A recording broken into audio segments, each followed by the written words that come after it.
अस्सलाम वालेकुम दोस्तों, मैं हूं आपका मेज़बान डीजे और आप देख रहे हैं डीजे न्यूज़ इन्फो चैनल। आज 4 फरवरी 2024 है और हम आपकी खिदमत में हाजिर हैं इटली यूरोप से ताज़ा तरीन खबरें लेकर और उम्मीद करते हैं कि आप सब भी खैरियत से होंगे। दोस्तों, चंद दिनों से हमारी वीडियो अपलोड नहीं हो रही थी, कुछ ज़ाती मसरूफियात थी और काफ़ी सारे दोस्तों भाइयों की जानिब से भी पूछा जा रहा था कि आप वीडियो अपलोड नहीं कर रहे। तो दोस्तों, पर्सनल बिजी थे जिसकी वजह से वीडियो अपलोड नहीं कर सके और बाकी जिन दोस्तों भाइयों ने पूछा है उनका शुक्रिया। बाकी दोस्तों, अपनी आज की जो पहली खबर आ रही है वो इटली के वजारत दाखिला मत्तियो पियांतेदोजी की जानिब से जो बड़ा बयान आया है उससे मुतल्लिक है। खास तौर पर गैर मुल्की अफराद के लिए बड़ी खुशखबरी है। तो दोस्तों, जैसा कि आपको मालूम ही है कि जो हमारे दोस्त भाई पहले से इटली में मौजूद हैं या फिर जो नए आए हैं इटली में फ्लूसी इमिग्रेशन के तहत, उनको भी अतालवी कस्तूरे प्रेफतूरे की अपॉइंटमेंट नहीं मिल रही, जबकि जिन अफराद ने अपनी परमेसो दी सजोर्नो रिन्यूअल के लिए दी हुई हैं उनकी सजोर्नो भी प्रोंतो नहीं हो रही। इसी तरह अटालियन पासपोर्ट को लेकर भी काफी मसाइल का सामना है। तो अब खुद अतालवी वजारत दाखिला की जानिब से बड़ा बयान आया है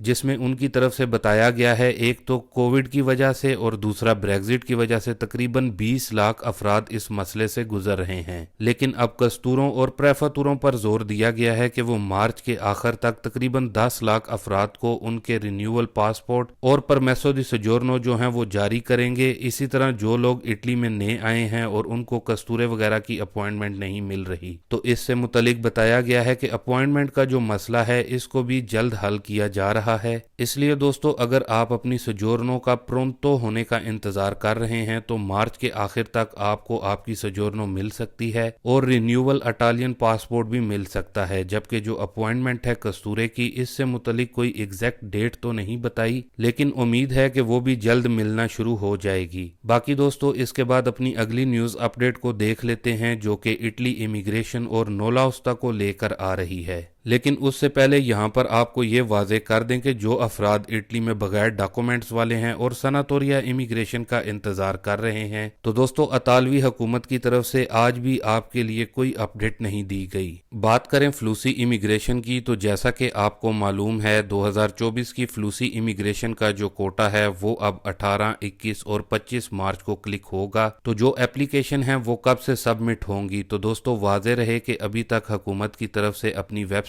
पर यह नहीं बताया कि दरख्वास्तों के लिए वो वेबसाइट कब ओपन करेंगे। हो सकता है फरवरी के मिड में ओपन की जाए वेबसाइट या फिर मार्च के स्टार्ट में। जैसे ही वेबसाइट दरख्वास्तों के लिए ओपन होगी तो वो भी हम आप लोगों के साथ बजरिया वीडियो जरूर शेयर करेंगे। अब बात कर लेते हैं 2023 की फ्लूसी इमिग्रेशन के नोलाउस्ता की। तो दोस्तों, गुज़िश्ता 3 दिनों में हमारे पास हमारे इंस्टाग्राम पर काफी दोस्तों ने अपने नोलाउस्ता को शेयर किया है जो कि सीजनल हैं, यानी कि 9 माह वाले हैं। आपको पहले यहाँ शहरों से मुतलिक बता दें कि किन किन शहरों से नोलाउस्ता पाकिस्तानी और इंडियन लोगों के निकले हैं। तो दोस्तों, 3 नोलाउस्ता अबरूजो से सीजनल निकले हैं, 5 नोलाउस्ता सीजनल सलेर्नो से निकले हैं और ये 5 तमाम पाकिस्तानी अफराद के हैं। इसी तरह 2 नोलाउस्ता इटली बारी से निकले हैं जो कि इंडियन पंजाबी भाइयों के हैं। 9 नोलाउस्ता जिसमें पाकिस्तानी और इंडियन दोनों ही हैं। ये 9 नोलाउस्ता नापोली से निकले हैं और इन 9 में से 8 सीजनल नोलाउस्ता हैं और एक नॉन सीजनल नोलाउस्ता है जो कि इंडियन बाई का है। दोस्तों, आपके साथ नोलाउस्ता की फोटो तो शेयर नहीं कर सकते क्योंकि ये यूट्यूब की प्राइवेसी की पॉलिसी के खिलाफ है, लेकिन आपको ये बताना जरूरी था कि 2023 के नोलाउस्ता काफी तेजी के साथ लोगों के निकल रहे हैं। अगर आपका भी नोलाउस्ता निकल आया है तो आप भी हमारे साथ हमारे इंस्टाग्राम पर या फिर हमारे व्हाट्सएप चैनल पर हमारे साथ शेयर कर सकते हैं, लेकिन शहर और टाइमिंग जरूर मेंशन किया करें। आपकी जो पर्सनल मालूमात है वो हिडन ही रखी जाएगी। बाकी दोस्तों, इसके साथ ही अब अपनी अगली न्यूज अपडेट्स की तरफ बढ़ते हैं जो कि बड़ी अपडेट डेपोटेशन को लेकर आ रही है। तो दोस्तों, इलीगल इमिग्रेशन जो हो रही है और अजील असाइलम करने वाले बहुत ही अफराद हैं जिनके गिर्द अब घेरा तंग करने के लिए बड़ी तादाद में पाकिस्तानियों समेत दीगर और ममालिक के अफराद को डिपोर्ट करने का कहा गया है। ख्याल रहे ये तादाद मतलब कि जिनको डिपोर्ट करना है हजारों में हो सकती है। जी हाँ दोस्तों, वो हमारे दोस्त भाई जो कि हमें जर्मनी से देखते सुनते हैं उनके लिए लिए ये बुरी खबर है, क्योंकि जर्मन हुकूमत पर इस वक्त ओपोजिशन सियासी जमातों की तरफ से दबाव दिया जा रहा है कि इलीगल इमिग्रेंट्स को फौरी तौर पर डिपोर्ट किया जाए। जबकि दोस्तों वाज़ेह रहे कि जर्मनी में पहले ही रोज की बुनियाद पर कुछ न कुछ इलीगल इमिग्रेंट्स को डिपोर्ट ही किया जाता है, लेकिन अभी जो बताया गया है उसके मुताबिक अब हजारों की तादाद में गैर मुल्की फौरी डिपोर्ट होंगे जर्मनी से। दोस्तों जहां जर्मन हुकूमत ने अपने इमिग्रेशन को थोड़ा नरम किया है, वहां ही अब डेपोटेशन का अमल भी तेज करने जा रही है। बाकी चूंकि अब डेपोटेशन की बात हो रही है तो आपको इटली से मुतल्लिक भी यहाँ पर बताते चलें कि अल्बानिया के साथ जो इटली का मुआहदा हुआ था, उसके बाद अब इटली हुकूमत भी अब फौरी गैर मुल्की अफराद को डिपोर्ट करेगी। वाज़ेह रहे कि कोई कंफर्म तारीख तो नहीं बताई गई, लेकिन जो रूमर्स हैं उसके मुताबिक इतालवी हुकूमत मार्च में डेपोटेशन का अमल तेज कर सकती है। बाकी दोस्तों इसके साथ ही अपनी अगली खबर को देख लेते हैं, जो कि कम से कम तनख्वाह मिलेगी 1134 यूरो। तो जी हाँ दोस्तों, ये कम से कम तनख्वाह वाला कानून 1 जनवरी 2024 से लागू कर दिया गया है और अपने शहरियों को ये सहूलत देने के साथ साथ हफ्ते में 5 दिन काम और 1 दिन में 7.5 घंटे काम करने का भी बड़ा ऐलान किया गया है। जी हाँ दोस्तों, हम बात कर रहे हैं यूरोपीय मुल्क स्पेन की। दोस्तों स्पेन की हुकूमत की तरफ से शहरियों समेत गैर मुल्की अफराद के लिए जो कम से कम तनख्वाह है वो 1134 यूरो मुकर्रर की गई है, जो कि 1 जनवरी से लागू भी हो गई है। जबकि अभी जो नया कानून पास किया गया है उसके मुताबिक अब वर्कर्स दिन में 7.5 घंटे काम कर सकेंगे और पूरी तनख्वाह ही उनको मिलेगी, जो कि स्पेन में रहने वालों के लिए बड़ी खुशखबरी की न्यूज है। बाकी दोस्तों ख्याल रहे कि इटली के पार्लियामेंट में भी कम से कम तनख्वाह वाला मामला जारी है। लेट्स सी इतालवी हुकूमत क्या फैसला करती है। बाकी दोस्तों इसके बाद जो अपनी अगली खबर आ रही है वो इटली में रहने वाले पाकिस्तानियों समेत जो अफराद पाकिस्तान से इटली में आना चाहते हैं, दोनों के लिए ही बहुत खास न्यूज अपडेट है इटालियन एम्बेसी की अपॉइंटमेंट को लेकर। तो दोस्तों आप अपनी स्क्रीन पर भी देख रहे होंगे जो कि इतालवी एम्बेसी इस्लामाबाद की तरफ से नया नोटिस जारी किया गया है, जिसमें वाज़ेह तौर पर बता दिया गया है कि अगर आप ऐसे इटालियन एम्बेसी की अपॉइंटमेंट लेते हैं तो वो आपकी अपॉइंटमेंट एक्सेप्टेबल नहीं होगी। अब आपको थोड़ा डिटेल में बता दें तो दोस्तों, अगर आपने अपने फैमिली वीजा के लिए या फिर लीगलाइजेशन के लिए या फिर जो फ्लूसी इमिग्रेशन के तहत नौला उस्तान निकलता है और आपने वीजा लेना है, तो अगर आप किसी एजेंट वगैरह के जरिए अपनी अपॉइंटमेंट को बुक करते हैं तो ऐसी अपॉइंटमेंट को तस्लीम नहीं किया जाएगा। एम्बेसी की तरफ से वाज़ेह किया गया है कि आपको जो नंबर्स फराहम किए गए हैं आपने उन नंबर्स पर कॉल करके ही अपनी अपॉइंटमेंट को बुक करना है। सिर्फ अपॉइंटमेंट वही तस्लीम होगी और एजेंटों के फ्रॉड से मुहतात रहने का कहा गया है। एम्बेसी के इस नोटिस में यह भी कहा गया है कि एम्बेसी की अपॉइंटमेंट फ्री ऑफ कॉस्ट है, इसमें कोई भी चार्जेस नहीं लगते। बाकी अगर आप में से किसी भी भाई को इस नोटिफिकेशन का लिंक चाहिए हो तो आप कमेंट बॉक्स में हमारे से पूछ सकते हैं। बाकी दोस्तों इसके साथ ही अब आपको कार्ता रिस्पार्मियो से मुतलिक जो अपडेट है, जो कि एक अच्छी खबर है, वो भी आप लोगों के साथ शेयर कर दें। तो दोस्तों सबसे पहले तो आपको यहाँ पर यह बता दें कि ये कार्ता रिस्पार्मियो सिंगल और फैमिली दोनों को ही मिल सकता है और इसके लिए जो ईजों की शर्त है वो 15,000 से कम ईजे वालों को ही ये कार्ता रिस्पार्मियो मिलेगा। बाकी जिन लोगों के पास ये बोनस की रकम 382 यूरो प्लस 77 यूरो उनको कार्ड में मिल गए हैं, उनके पास 15 मार्च 2024 तक का वक्त है, वो इस बोनस का इस्तेमाल कर सकते हैं और इसके बाद उनको दोबारा से ये बोनस 382 प्लस 77 यूरो मिलेंगे। वो कब मिलेंगे इससे मुतलिक हमने अपनी ऑफिशियल वेबसाइट www.italianewsinfo.com पर तफसीली आर्टिकल डाल दिया है, जिसमें बताया है कि नया बोनस ये कब मिलेगा। तो आप गूगल में सर्च करें हमारी वेबसाइट या फिर इसी वीडियो के डिस्क्रिप्शन से भी आपको हमारी वेबसाइट का लिंक मिल जाएगा, आप हमारी वेबसाइट पर जाकर पढ़ सकते हैं। बाकी दोस्तों ये थी अभी तक की कुछ अहम और खास खबरें इटली यूरोप से। अभी के लिए दें इजाजत अपने मेजबान डीजे को। मिलते हैं अपनी नेक्स्ट वीडियो में, तब तक के लिए दोस्तों अल्लाह हाफिज।